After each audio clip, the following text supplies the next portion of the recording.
What is up, everyone? OJ over here from PlayerEssence, and welcome to my village of Nintendo Switch and gaming news. Today we have some awesome information for you, so let's go ahead and get right into it. So Ultra Street Fighter 2, the final challengers, has went gold. This is according to Yoshinori Ono of Capcom, and here's what he had to say on Twitter. We have completed development of Ultra Street Fighter 2 for at Nintendo of America Switch. Nintendo.com/games details to see more information on the game, and I'm actually really excited for Ultra Street Fighter 2 on the Nintendo Switch. I know that Super Street Fighter 4 on the Nintendo 3DS was a launch title and actually did really well for that system, or it was near launch, so I do think that there are some Street Fighter fans that are looking to play a Street Fighter game on the go. Obviously the only new Street Fighter game that we've gotten so far is Street Fighter 5, and that game is kind of disappointed here and there with some people, and of course you can't take that on the go without some type of remote play or Vita type of deal. So I think there are a lot of people that are looking for a portable version of Street Fighter, and this will definitely be a game that they can pick up and play.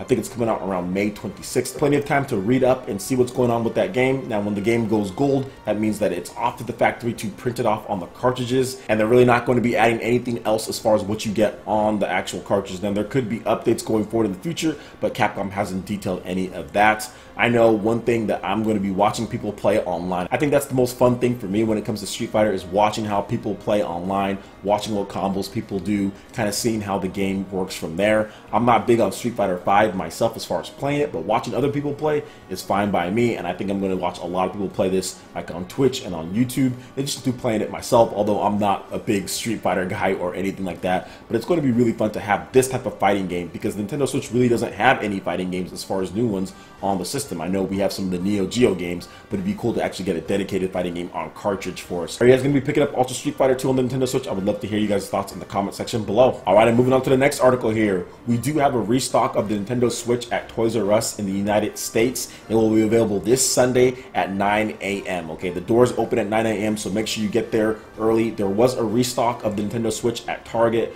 Best Buy, Amazon within the past week or so. Toys R Us finally has their stock in, and they actually give everyone a shot at getting it. It's not just Amazon Prime members or uploaded at weird times as far as when they're available and stock. Like sometimes Walmart will just get them and put them out there. It's like 1:30 in the afternoon. People are at work and stuff. They won't be able to see that. So Toys R Us lets people know ahead of time. They'll be able to get it on Sunday, 9 a.m. Kind of gives people a fair shot in store only though. So it gives people a fair shot of getting there in store only in the United States, picking up a Nintendo Switch. I actually like that way, although it's tougher if you're not going to get there early. It's a little bit tougher when it comes to not being able to go online and pick it up, but at the same time you do have more of a fair shot. If you get there early, camp out a little bit, just make sure you get in line and you'll be able to get a Nintendo Switch. And it also helps that Toys R Us necessarily isn't the biggest place for people to go to buy video games, so it might be able to help you out there as well. So are any of you guys going to go out there and try to get a Nintendo Switch at Toys R Us? Let me know in the comment section below. Alright, and lastly, we do have an interview with Takahashi and Koizumi-san from Nintendo. They talked about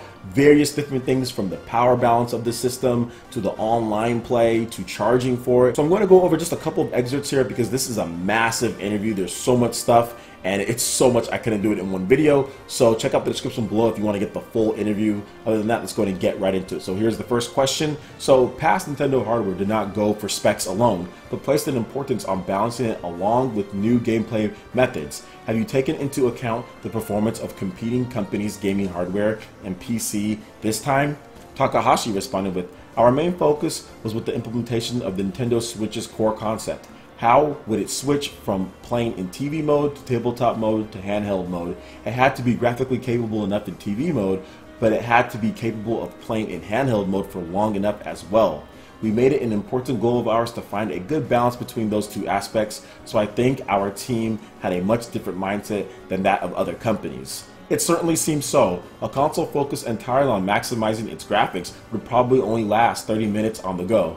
Takahashi responds with, "If it even lasted that long," and he laughs. So obviously there's a little bit of joking around there, but I have to 100% agree. It would be tough if Nintendo were to go with a system that's as strong as like a PS4 Pro or something. Getting it in the form factor of a Nintendo Switch to be able to take it on the go and getting that much power, it wouldn't last very long. And people were already complaining that the Nintendo Switch only lasted 3 hours with Zelda. Imagine if they had more power and only lasted like an hour or so. Obviously battery life is very important when it comes to the Japanese audience, in addition especially to the audience over here, by having a portable. So having something that can easily switch between the two when it comes to being efficient in portable mode and also being very good in dock mode and being able to put out a nice image on there and have good graphics. It's tough. It's not an easy concept, and it's something that Nintendo pretty much is the only company that's really nailed that actual aspect of doing both, having an affordable price and actually having some compelling software for people to go pick up the system. Really isn't any other device on the market at this point when it comes to dedicated gaming.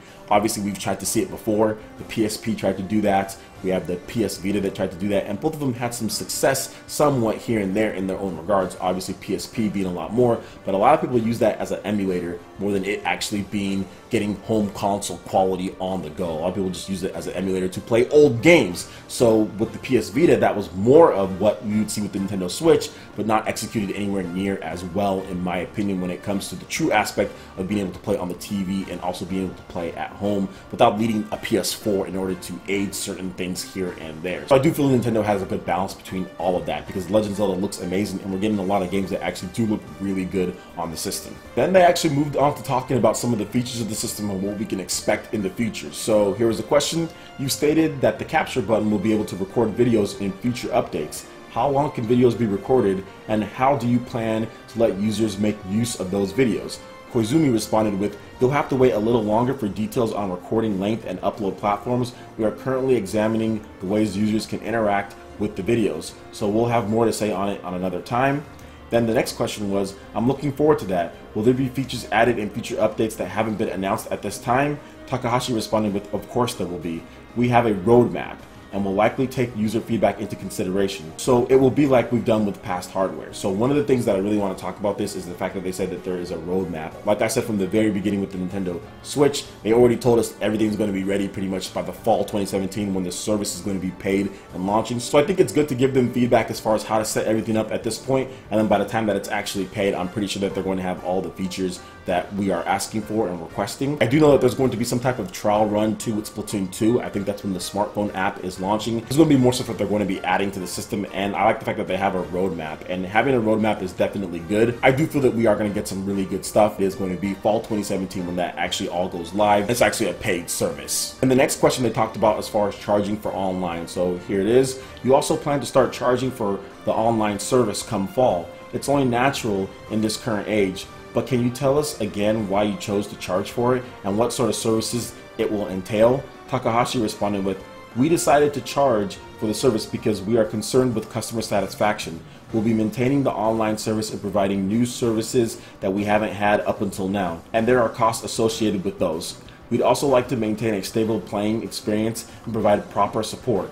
We are working to prepare all the features until the service begins in the fall of 2017, and details on the service will be available at a later date." So once again, like I talked about, they are looking to actually add in things that they haven't done before with Nintendo systems. A lot of people took shots at Nintendo's online for the 3DS and for the Wii U, despite those being free services, which I took shots as well. And I actually even said that they should probably charge in order for us to get some of the features and other things that people are wanting on the PS4 and Xbox One. You're definitely not going to get that for free in a console development atmosphere, so they're definitely doing that at this point, and we're just going to have to wait and see what type of features that they add in or what's going on. But I do feel that it's going to be pretty sufficient because they are going to be charging for it. We do know the price is going to be around $17 to $26, somewhere in that range so far as what it transfers over from the yen, so we'll see if that actually holds up. But yeah, interested in seeing the features and everything. Obviously, when you charge for online, you have to provide those online games for people to buy the service. With the Wii U and the Wii, I just don't think it was a priority since they didn't charge for online,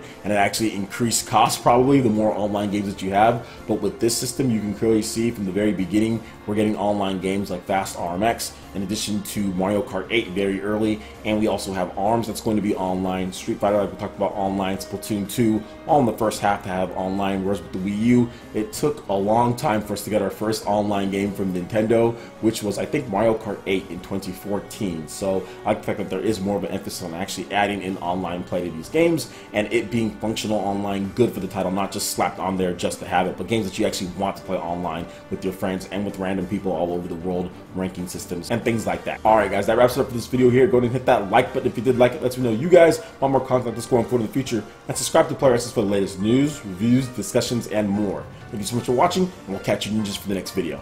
Peace!